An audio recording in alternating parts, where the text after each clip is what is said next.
The Atlanta Braves are looking for win number 14 in a row, and they're looking to sweep their fourth consecutive series as they wrap up a series tonight in DC against the last place, struggling Washington Nationals. I'm Jack Hunter. I'm going to get you set for first pitch with your pregame notes, all you need to know.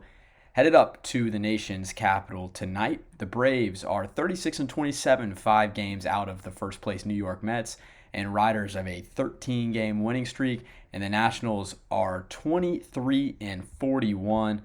They are losers of 3 straight, and they are 18 and a half games back. This is the longest winning streak of any team in the majors.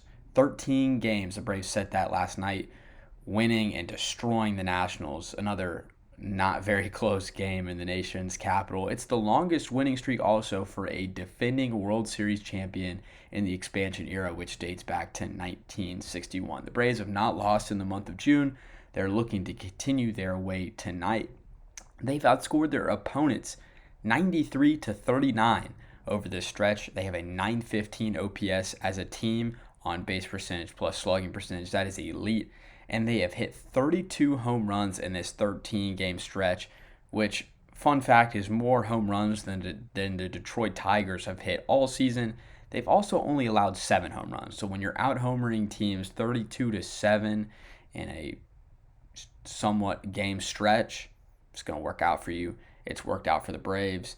In that stretch, the Braves have increased their team batting average from 235 to 247, and they have not struck out more than 9 times in the past 7 games as well. And the funny thing about that is that they still lead the league in strikeouts per game, which I guess goes to show how bad they were at striking out before this stretch. Before we hit further in the program, I'll give you this lineup for the Braves tonight. Acuna Jr., Swanson, and Riley. Olson, Ozuna, and Contreras behind the plate tonight. And then Duvall, Arcia, and Harris the second. Once again, Acuna Jr., Swanson, Riley, Olson, Ozuna, Contreras, Duvall, Arcia, and Harris the second. The Braves have hit 5 home runs in each of the last 2 games. They have gone back-to-back in 3 consecutive games for the first time in franchise history. They went back-to-back twice last night. It has been bombs away, and you've got to start asking, are the baseballs now juiced? Because it seemed like the Braves couldn't hit the ball over the fence in the first month and a half of the season. It is not that way now. I think one of the biggest recipes for success for this team has been the bottom of the lineup getting on and the top of the order getting them in. The Braves have really taken advantage of the new designated hitter. You look at the 8th spot, the Braves are hitting 261 out of the 8th spot. And you look at the 9th spot, the Braves are hitting 255 out of the 9th spot. And that includes Travis Demeritte, who was good for a little bit, but was mostly bad. 4 for 28 in the 9 spot. And then you look at the top of the order, Acuna is going to do Acuna things. Swanson in the 2 hole has started 19 games and is hitting 375 with a 1 OPS. That's much better than what Matt Olson was doing. Olson was hitting only 242 in that spot. So you've got Arcia, or you've got Duvall in the 8th spot, followed by Harris the second in the 9th spot. They are getting on base at a great clip for what is the league average at the 8th spot and the 9th spot. And then you've got your 2 best hitters right now in Ronald Acuna Jr. and Dansby Swanson. And that's saying something because everybody's hitting the ball hard. You've got your 2 best hitters at the top to drive them in. Enough about offense. Let's head to the pitching matchup tonight. First with the Washington Nationals. They're sending 29-year-old Erick Fedde to the mound. He is 4-4 with a 4.87 ERA. His last start was a pretty good one. He picked up the win versus the Brewers, throwing 5 2/3 innings pitched and giving up 3 earned runs, throwing 98 pitches. He's having a great year this year compared to his previous years. His ERA is lower than his career ERA. In 9 of 12 starts he's made this year, he's given up 3 runs or less. He's had 2 outings where he's given up 6 runs, so that ERA of 4.87 might be inflated a little bit by those 2 bad starts, but he's been mostly good this season. He's pitched against the Mets a few times, so it's not like he's been pitching against just bad teams. But on the other hand, he has not pitched well against the Braves in his career. He's made 7 career starts against Atlanta. He's 0-4 with a 10.8 ERA and 31.2 innings pitched. He's given up 10 home runs in that stretch. The active Braves roster right now has hit 7 home runs off of him. So that's not looking good for Fedde. The Braves have been hitting the ball out of the park recently, and they've had a lot of success against Fedde hitting the ball out of the park. You can say that maybe his Achilles heel. He faced the Braves 4 times last year. These are his numbers from his 4 starts. He pitched an inning and 2/3, gave up 5 runs. Pitched 5 innings, gave up 5 runs. 4 2/3 innings pitched, 4 runs, and 6 innings and 4 runs. He lost 3 of those 4 starts last year.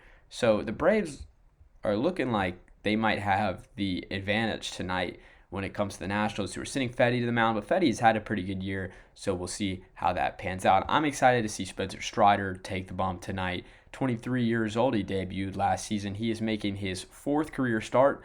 Started earlier this season as a reliever, moving into that 5 spot after the Braves could just not find a starter in that number 5 spot.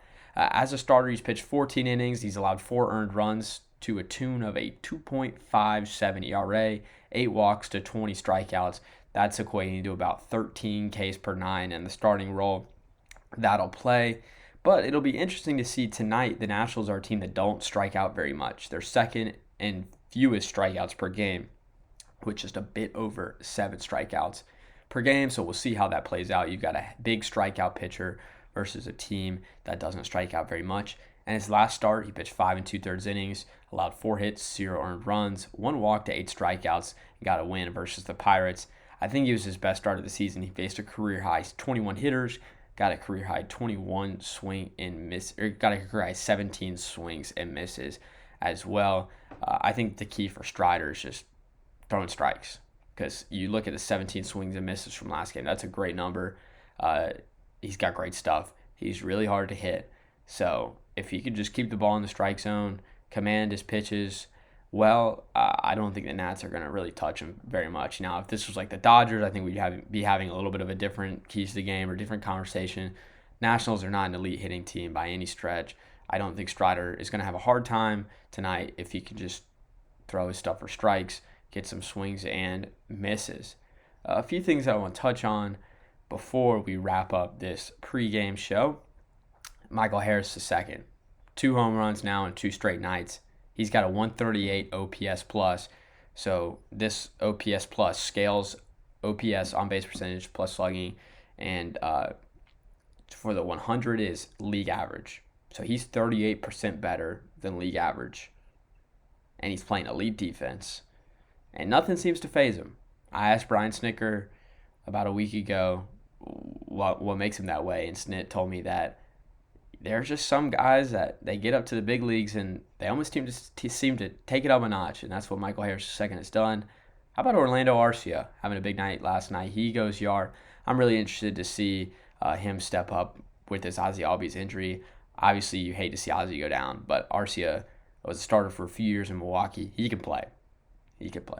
Matt Olson, I would hope that he can get back on track tonight. Only 2 homers during this 13-game winning streak and only 3 extra base hits. He's hitting 200 during the stretch.